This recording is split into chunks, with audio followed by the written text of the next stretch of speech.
Waste Bengal में CM versus ECI का जो टकराव चल रहा है उसमें अब मामला और बिगड़ गया है, क्योंकि केस सिर्फ सुप्रीम कोर्ट के सामने ही नहीं, एक बार फिर कलकत्ता हाई कोर्ट तक पहुंच चुका है। और इस बार मुद्दा सिर्फ ट्रांसफर्स का नहीं लग रहा, बल्कि election control, federal balance, administrative neutrality, voter education और जुडिशरी के ओवरलैपिंग रोल तक पहुंच गया है। तो आखिर ये नया लीगल पॉलिटिकल फ्लैश पॉइंट क्या है और क्यों बंगाल इलेक्शन 2026 के पहले ये इतना एक्सप्लोसिव बन गया है, आज के इस वीडियो में एक्सप्लोर करते हैं और देखते हैं कि वेस्ट बंगाल सीएम ममता बनर्जी ने क्या ईसीआई के खिलाफ अब एक नया केस फाइल कर दिया है। Hello law lovers and justice seekers, welcome to law Chakra. हम आपके लिए लेकर आए हैं कुछ बहुत ही exclusive. Introducing law Chakra prime membership, जो आपको देगा exclusive access like never before. बनिए लॉ चक्रा की प्राइम मेंबर और अनलॉक कीजिए full potential of legal knowledge. अभी ज्वाइन कीजिए। सबसे पहले सीधा इशू क्या है। अब इलेक्शन कमीशन ऑफ इंडिया ने 15 और 16 मार्च 2026 को वेस्ट बंगाल में एक मेजर एडमिनिस्ट्रेटिव रीशफल ऑर्डर किया था। अब ये कोई छोटा मोटा रूटीन ट्रांसफर नहीं था। इसमें स्टेट के टॉप आईएएस और आईपीएस ऑफिसर्स के पोस्टिंग बदल दिए गए थे,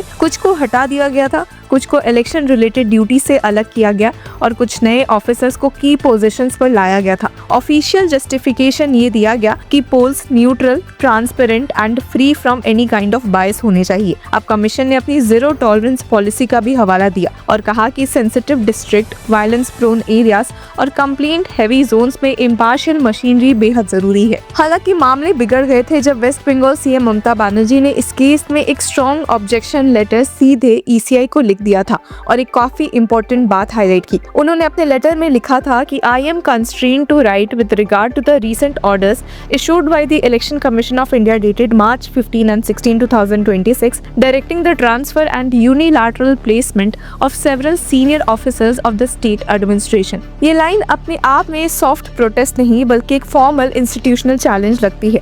सीएम ममता का अगला बड़ा पॉइंट और भी डायरेक्ट था। उन्होंने कहा कि ये transfers without any allegation of violation, misconduct और lapse in relation to the conduct of elections किए गए हैं और बिना किसी खास कोजेंट रीजन के किया गया है। यानी स्टेट का कहना है कि अगर किसी ऑफिसर पर बायस, नेग्लिजेंस, पार्टिसन कंडक्ट या इलेक्शन मिसकंडक्ट का स्पेसिफिक मटेरियल ही नहीं था, तो फिर ऐसे स्वीपिंग चेंजेस का बेसिस क्या था। इसी रीशफल के खिलाफ अब कलकत्ता हाईकोर्ट में एक पब्लिक इंटरेस्ट लिटिगेशन फाइल हुई है। पिटिशन एडवोकेट अर्का कुमार नाग ने टीएमसी एमपी कल्याण बनर्जी की तरफ से फाइल किया है और इस पीआईएल का कोर कंसर्न ये है कि इलेक्शन से बिल्कुल पहले इतने बड़े स्केल पर ऑफिसर्स को हिला देना एडमिनिस्ट्रेटिव कंटिन्यूटी को इम्पैक्ट कर सकता है और प्रोसेस की फेयरनेस पर भी सवाल खड़े कर सकता है। और यहीं से डिबेट काफी इंटरेस्टिंग हो जाती है, क्योंकि इलेक्शन कमीशन इसे इम्पार्शियलिटी का मैकेनिज्म बता रहा है, जबकि टीएमसी कैंप इससे कॉन्स्टिट्यूशनल ओवररीच के रूप में प्रोजेक्ट कर रहा है। अब इस केस की जहां उम्मीद है हियरिंग जल्दी होगी, वहीं यहाँ पर लीगल फ्रेमवर्क समझना बेहद जरूरी हो जाता है व्यूअर्स। कॉन्स्टिट्यूशन का आर्टिकल 324 इलेक्शन कमीशन को इलेक्शन सुपरवाइज, डायरेक्ट और कंट्रोल करने का ब्रॉड पावर देता है।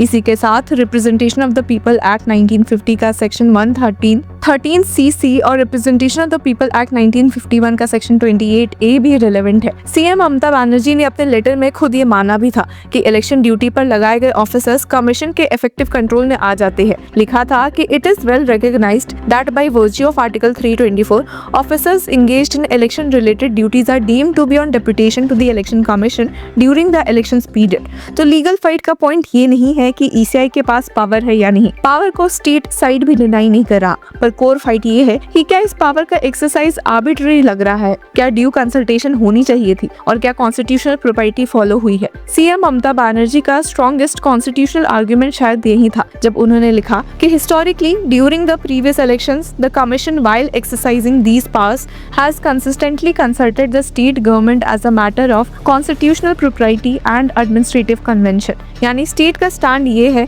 कि चाहे फाइनल अथॉरिटी ईसीआई के पास हो, लेकिन डेमोक्रेटिक फेडरल सेटअप में कंसल्टेशन एक एस्टैब्लिश्ड कन्वेंशन रही है। इसको आप कोऑपरेटिव फेडरलिज्म का एंगल कह सकते हो। और इसी आर्गुमेंट को और कॉन्क्रीट बनाते हुए उन्होंने कहा कि in practice the commission would request the state government to furnish a panel of 3 officers from among whom it would select an officer to fill the vacancy arising from any contemplated transfer। मतलब पहले एक consultative mechanism था जहां state panel भेजता था और commission उसमें से चूज करता था। स्टेट का एलिगेशन ये है कि इस बार वो प्रोसेस बाईपास कर दिया गया है और यूनिलैटरल ऑर्डर्स इशू कर दिए गए हैं। टाइमिंग ने भी पूरे इशू को और पॉलिटिकली चार्ज्ड बना दिया है। सीएम ममता ने इस बात पर डीप कंसर्न और सरप्राइज एक्सप्रेस किया कि ये सब within hours of the press release announcing the general election to the West Bengal legislative assembly 2026 हो गया। ये लाइन इसलिए भी सिग्निफिकेंट है क्योंकि इलेक्शन अनाउंसमेंट के तुरंत बाद model code of conduct effect में आ जाता है और ईसीआई का कमांड लेयर विजिबल स्ट्रॉन्गर हो जाता है। टीएमसी इसको नैरेटिव के साथ जोड़ रही है कि जैसे ही इलेक्शन फॉर्मली ट्रिगर हुआ, स्टेट एडमिनिस्ट्रेटिव स्ट्रक्चर के टॉप पर डायरेक्ट इंटरवेंशन कर दिया गया। ईसीआई का काउंटर नैरेटिव भी बिल्कुल उल्टा है। उनका कहना है कि इलेक्शन के दौरान प्रिसाइसली इसी स्टेज पर न्यूट्रल ऑफिसर्स और सेंसिटिव जोन्स में ट्रस्टेड मशीनरी सबसे ज्यादा जरूरी है।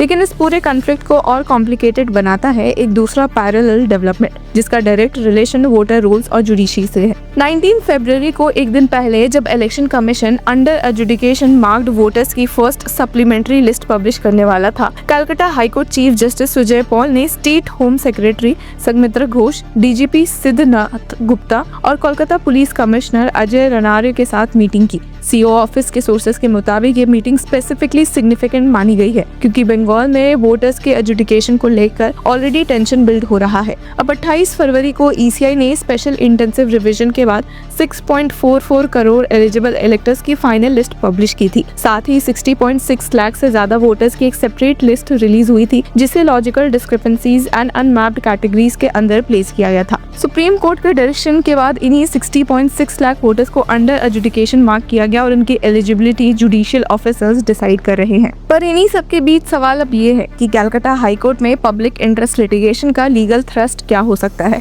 पिटिशन लाइकली ये आर्ग्यू करेगा कि इलेक्शन से जस्ट पहले इतने लार्ज स्केल ट्रांसफर से कंटिन्यूटी ब्रेक होती है, फील्ड एडमिनिस्ट्रेशन डिसोरिएंटेड होता है और ग्राउंड प्रिपेयर्डनेस अफेक्ट हो सकती है। डिस्ट्रिक्ट मजिस्ट्रेट और पुलिस कमिश्नर्स को रिप्लेस करना कोई ऑफिस फर्नीचर शिफ्ट करने जैसा काम नहीं होता। ये वो ऑफिसर्स होते हैं जो local intelligence, district level sensitivities, communal flash points, logistical vulnerabilities और इलेक्टोरल पैटर्न को डीपली समझते हैं। उनको लास्ट मिनट रिप्लेस करना फेयरनेस का टूल भी माना जा सकता है और इंस्टेबिलिटी का सोर्स भी। तो व्यूअर्स, इस पूरे मुद्दे पर आपकी क्या राय है? Do let us know in the comment section. Until then keep following Law चक्र।